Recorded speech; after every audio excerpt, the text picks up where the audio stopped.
এবারে নতুন বেগুন গাছ লাগাইছি। এই যে দেখুন, এই যে কত ফুল আসছে। এই যে ওই যে বহুতগুলো গাছ লাগাইছি। এই যে বেগুনও ধরেছে। এই যে বেগুন, এদের একটু তরল খাবার দিতে হবে, তাই এই যে তরল খাবার রেডি করে আনলাম। এর ভিতর খোলের পানি, কলার চোঁচার রস, রান্নাঘরের কোটা বাছা ময়লার রস, এগুলো ভিজে রাখছিলাম, এগুলো রেডি করে আনলাম। এই যে খাবার দিয়ে দিই, তাহলে ফলগুলো বা বেগুনগুলো ভালো হবে।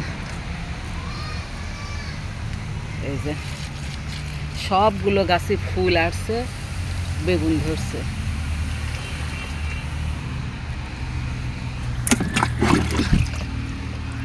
আর এগুলো হলো পুরাতন গাছ, এর আগেও দিয়েছিলাম। আজকে আবার দেখেন ফুল, প্রতিটা গাছতে ফুল আসছে। আচ্ছা, ভালো থাকেন, সুস্থ থাকেন, আল্লাহ হাফেজ।